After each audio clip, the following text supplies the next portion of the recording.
Hai semua, selamat datang di Rosnita Channel, tempat berbagi pengalaman dan edukasi. Bergabunglah bersama kami. Jangan lupa untuk subscribe, like, dan tinggalkan komentar agar kita bisa berbagi lebih banyak momen inspiratif bersama. Selamat malam. Berhala. Iya, halo Bang. Buka kamera dulu lah. Oke bang, oke. Berhala. Bang, Anda Islam atau Kristen?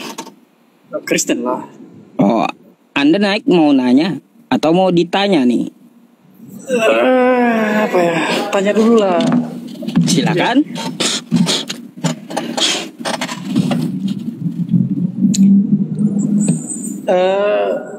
Buah dari keimanan Islam itu apa? Buah dari keimanan Islam itu adalah takwa. Kalau untuk sama manusia, Buah dari keimanan Islam itu adalah takwa. manfaat untuk sesama manusia. Manfaat untuk sesama manusia banyak.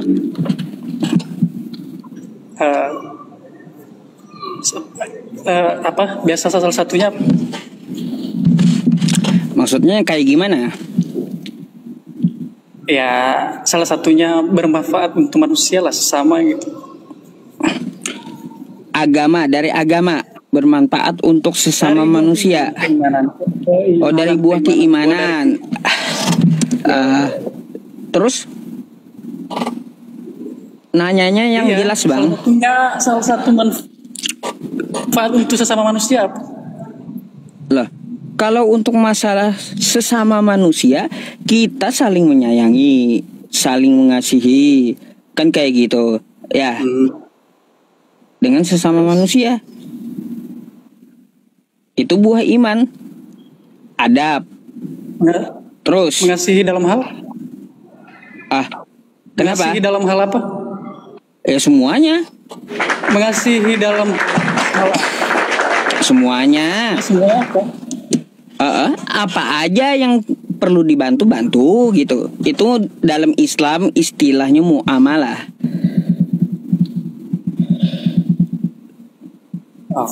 Itu. Boleh saya tanya Bang? Tentang apa nih, Tak? Judul tuh. Yang mana? Itu judulnya. Iblis pahlawan penyalipan.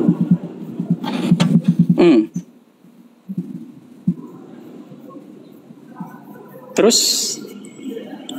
Iya, betulkah iblis pahlawan penyalipan?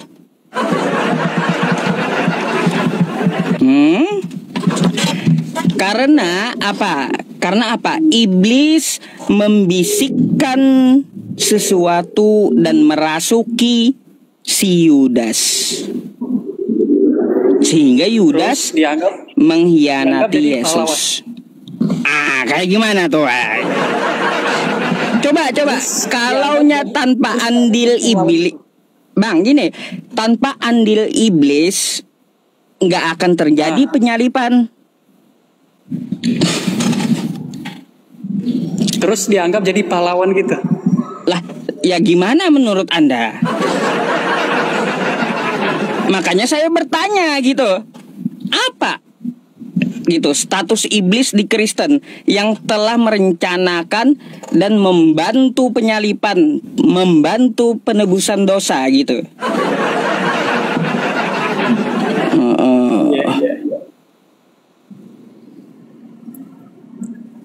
Apa statusnya? Terus pahlawannya di mana? Iblis itu pahlawan atau bukan gitu? Karena dia kan merencanakan penyalipan. Pahlawannya di mana maksudnya gitu?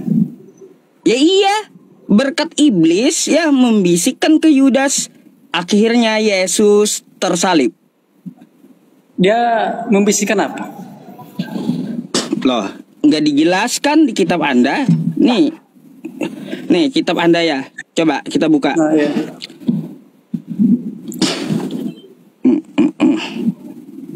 Sabar. Nih. Makanya baca bang ya. Mereka sedang makan bersama dan iblis telah membisikkan rencana dalam hati Yudas Iskariot anak Simon untuk mengkhianati dia. Nah, iblis telah membisikkan rencana dalam hati Yudas Iskariot. Nah,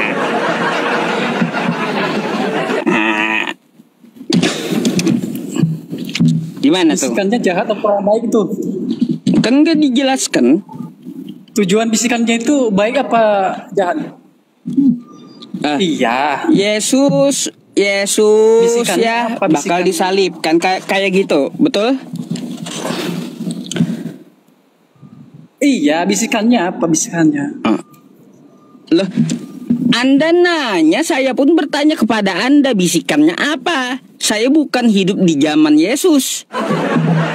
Terus Saya yang Kok bisa nanya dia- Anda kok bisa- bisikannya apa Ya. kan gitu. Ya sehingga Yudas itu mengkhianati Yesus. Terserah pun ya bisikannya apapun ya, yang jelas rencana busuk iblis ya untuk menyalibkan Yesus kan gitu. Ucup bilang kan gini ya. Ya iya berkat iblis itu bang. Pahlawan. Memang Kalaunya bukan sumbernya dari iblis ya, kalaunya bukan sumbernya dari iblis, kalau iblis tidak ikut andil, mana terjadi penyalipan? terus kita nganggap Ucup nganggap dia pahlawan itu karena apa? Karena segi dari mananya, dia bisikan dari mana apanya mau dibisikan dia sama Yudas. Iya, Kok bisa dianggap jadi karena pahlawan? rencana dia, karena rencana iblis gitu, rencana iblis untuk menyalibkan Yesus. Pahlawan dia itu.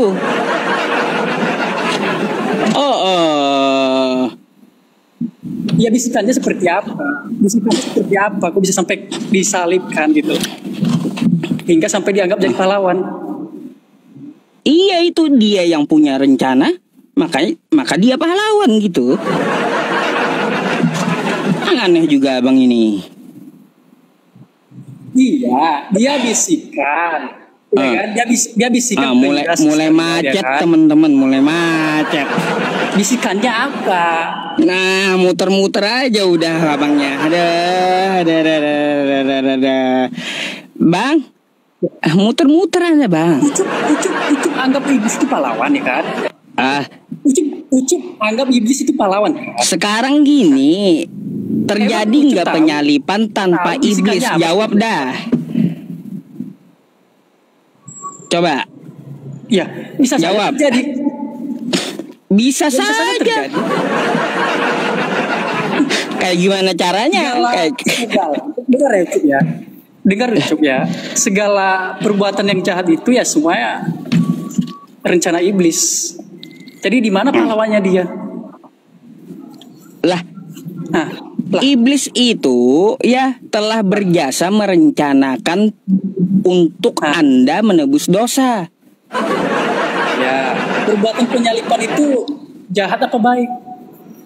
Loh, Lah, penyalipan itu kan penebusan dosa. lah. Betul nggak? Betul. Nah, terus pahlawannya siapa? Kalau betul penyalipan itu adalah penebusan dosa, pahlawannya adalah iblis yang punya rencana. Rencananya apa? Gimana sih? Iya kan gitu. Rencananya baik apa? Iya, rencananya baik apa buruk nih? Rencana iblis itu baik apa buruk? Loh, baik itu iblis buat Baik dari nebus mananya? dosa kamu. Orang dia rencana dia. Oke, kita Lah, anggap rencana kayak dia gimana? itu. Baik kan iblis jadinya untuk apa? Untuk menebus dosa kamu gitu.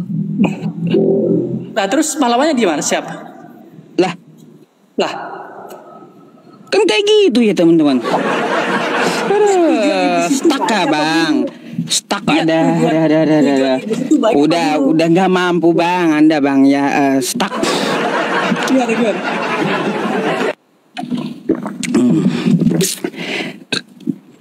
Bang. Gimana?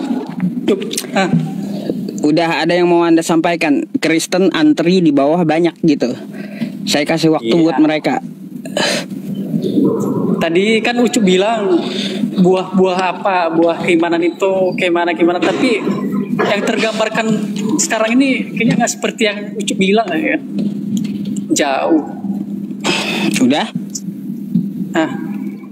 Itu aja. Yaudah, makasih Bang ya atas diskusinya gitu. Oke, selamat malam. Wow.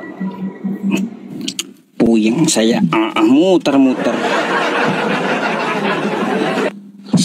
Stuck, udah stuck. Aduh. Buka kameranya. Oh iya, sebentar ya Ustaz.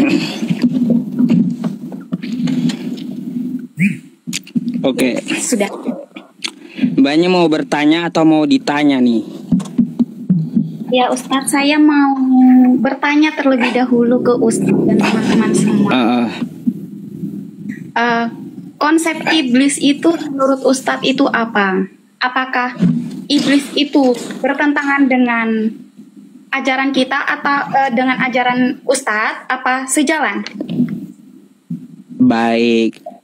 Iblis itu adalah makhluk paling terkutuk dalam agama Islam. Ya, sama juga dengan seperti saya pribadi dan yang agama yang saya anut. Jadi ketika saya mau bertanya lagi Ustadz, jadi ketika iblis itu mengatakan sesuatu ke Ustadz, apakah itu baik apa tidak, benar apa tidak? Buruk. Buruk, baik. Saya ingin menanggapi Ustadz terkait judul yang di atas. Silakan. Tadi kan saya sudah sudah cukup lama ya mengikuti Ustadz ya di sini. Ya, silakan dijawab. Ya, kalau menurut saya iblis itu bukan pahlawan. Alasannya? Ya, seperti yang Ustadz bilang tadi, kalau itu makhluk terkutuk. Iya, gini, makhluk terkutuk bisa jadi pahlawan atau enggak?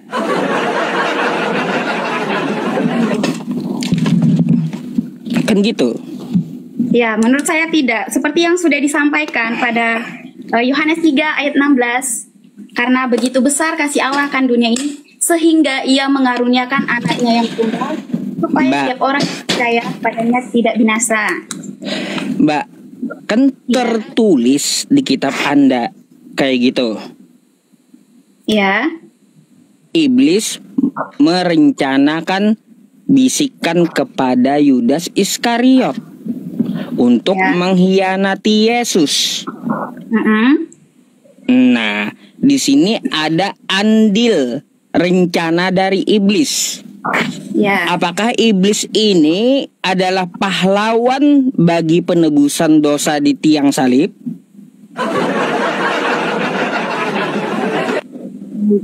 Saya izin menyampaikannya Ustadz, seperti yang sudah ayat saya tadi. Menurut saya selama seperti awal, menurut saya tidak. Karena apa? Tentang penyaliban Yesus ini sudah ada dari dulu. Jadi ada tidak adanya peran iblis ini, pasti Yesus akan disalibkan. Loh, gimana ceritanya? Ya itu Ustadz, dari ayat yang baru saya sampaikan tadi. Kalau tanpa iblis bisa terjadi penyaliban kayak gimana? Ya kalau sesuai dengan yang Alkitab kan ada peran iblis. Tapi dalam konsep penyaliban bukan iblis pahlawannya, tapi Yesuslah pahlawan. Karena konsep penyaliban adalah penebusan dosa oleh darah yang suci. Begitu Ustaz. Aduh, kok bisa ya kayak gitu ya teman-teman? Aneh Mbak, serius aneh gitu. Padahal ini adalah apa ya? Iblis itu bisa kita bilang merencanakan hal yang terbaik untuk manusia agar dia menebus dosa gitu. Seperti yang Ustadz sampaikan di awal tadi bahwa iblis adalah makhluk terkutuk dan omongannya itu tidak bisa dipercaya. Dan memang iblis di situ seperti Adam dan Hawa. Adam dan Hawa jatuh ke dalam dosa itu karena siapa? Karena iblis. Begitu. Dalam penyalipan Yesus, konsep penyalipan itu bukan mohon maaf tapi terkait judul iblis adalah pahlawan penyalipan. Dalam konsep penyalipan itu bukan siapa yang membuat Yesus disalibkan, tapi siapa yang disalibkan itu. Seperti itu, Ustaz. Kalau tidak ada rencana iblis itu terjadi nggak penyalipan? Kita kalau seperti itu kita kan kembali kepada Allah Tuhan kita yang maha besar. Begitu. Tapi seperti yang Tuhan sampaikan bahwa ada seorang anak yang akan mengorbankan nyawanya, yang akan disalibkan. Oh, di mana tertulis kayak gitu, di mana itu? Coba tunjukkan sama saya. Tunjukkan. Ya, di Yohanes 3 ayat 16 tadi. Karena begitu besar kasih Allah akan dunia ini, sehingga ia memberikan anaknya yang tunggal, supaya setiap orang yang percaya kepadanya tidak akan binasa. Ada di situ Bapak yang di surga mau Yesus disalibkan? Nggak ada kan? Yohanes 3:16 itu nggak ada. Ya Ustadz, dalam konsep penyaliban itu terkait apa ya? Saya waktu itu sempat berbincang juga dengan teman-teman saya bahwa ada juga nanti apa namanya, yang penebus dosa itu seperti di agama Yahudi.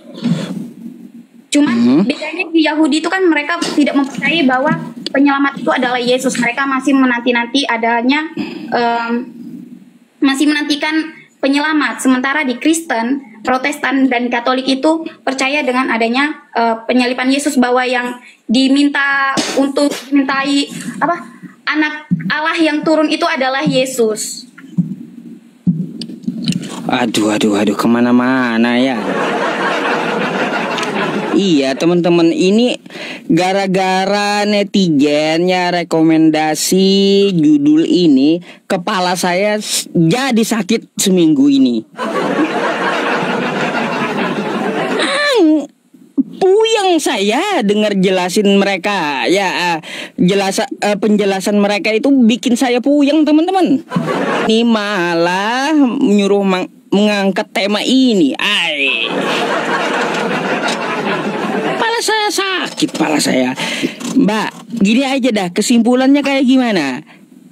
Apakah Yesus iblis itu berjasa atau tidak? Bukan berjasa, tapi ada peran iblis dalam penyalipan Yesus. Bukan berarti iblis ada pahlawan. Teman-teman kita perlu menekankan bahwa pahlawan. Sementara dalam konsep penyalipan itu adalah penebusan dosa. Sekarang pertanyaan, apakah iblis yang disalibkan? Yang enggak lah. Nah, kan itu rencana. Iblis itu bukan pahlawan. Bukan pahlawan. Oke. Kalau status Yudasnya? Status Yudas di situ kan sebagai orang kan. Status Yudas itu kan memang sudah Yesus sudah meramalkan seperti pada ayat ada pada ayat yang pada Matius 26 ayat 21, Markus 14 ayat 18, kemudian Yohanes 13 ayat 21 itu mengatakan bahwa di sana ada seorang yang akan mengkhianatinya di antara 12 murid Yesus. Aduh. Gimana Yudas? Statusnya apa? Jadi Yudas itu statusnya sebagai pengkhianat. Pengkhianat juga. Waduh, kok bisa ya teman-temannya? Seharusnya gara-gara Yudas itu kan mengkhianati Yesus, dia menyalibkan Yesus gitu.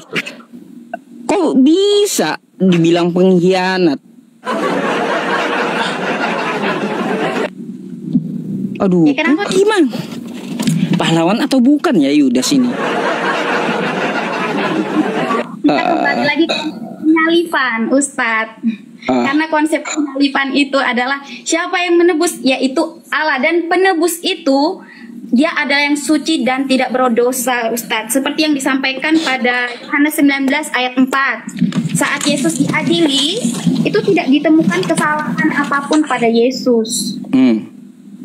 Seperti itu. Aduh, puyeng teman-teman.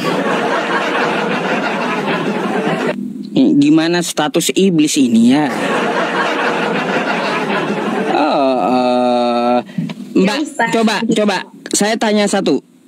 Jika iblis tidak membisikkan sesuatu ke Yudas, terjadi nggak penyalipan?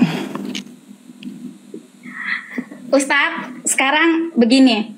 Kita emang bisa berpikir bagaimana tentang Allah kita berpikir? Bukan, saya gini ya. Yang saya tanyakan, tanpa bisikan iblis bisa nggak terjadi penyalipan? Kalau pada saat itu Ustadz, kalau menurut saya tidak. Tunggu dulu Ustadz. Tidak bisa, iya. Kenapa? Karena pada saat itu tapi ada tragedi penyalipan itu, penebusan dosa itu pasti akan terjadi. Waduh. Kayak gimana, adakah ya tanpa rencana iblis bisa terjadi penyalipan? Mungkin ada nubuatan atau Yesus udah tahu lalu menyerahkan diri atau kayak gimana gitu. Saat ini kita tidak bisa memprediksi apa yang Tuhan pikirkan, apa yang Tuhan kehendaki. Karena Tuhan sudah berkehendak, pasti akan terjadi. Iya. Aduh. Ketemu teman-teman. Ada nggak jawabannya? Yang di YouTube terjawab nggak? Jadi gini Ustaz, jadi yang di judul ini iblis itu bukan sebagai pahlawan, tapi iblis itu memiliki peran di sana dalam tragedi penyalipan itu. Karena istilah, kembali lagi saya ke awal, penyalipan itu tentang penebusan dosa. Siapa yang ditebus? Kita. Dan siapa yang mencucurkan darah? Itu siapa? Apakah iblis? Apakah Yesus? Iya, mumet jadinya, Mbak. Mumet gitu. Ini awalnya itu ya rencana dari iblis kan gitu, masuk ke Yudas Iskariot untuk mengkhianati Yesus. Lalu dijuallah Yesus itu oleh Yudas Iskariot, kan kayak gitu. Nah, habis itu ditangkaplah Yesus. Nah, katanya disalib menebus dosa. Oke? Ya.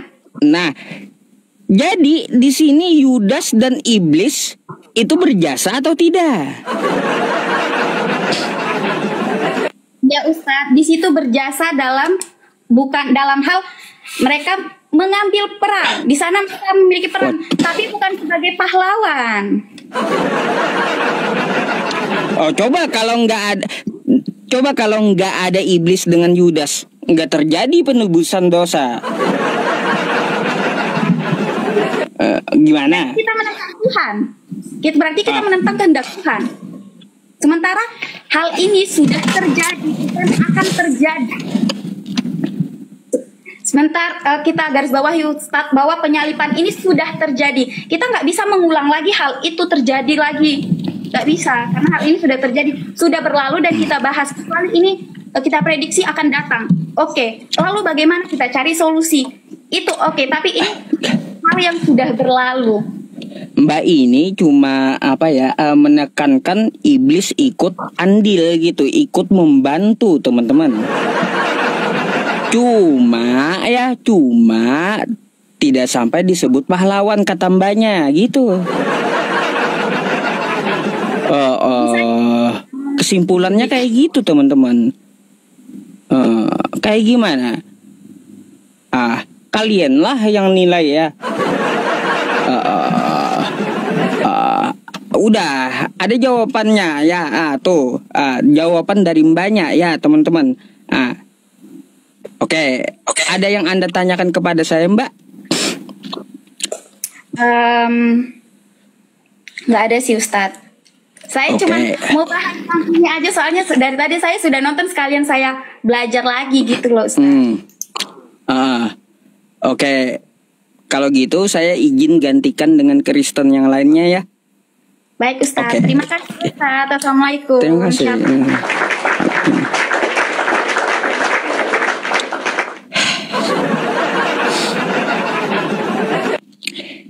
Ini ya bikin puyeng nih teman-teman netizen ini. Aduh. Iya, heran saya kenapa sih kalian itu, aduh ya, bikin tema itu seram banget gitu loh ya. Aduh, seram, temanya seram. Aduh.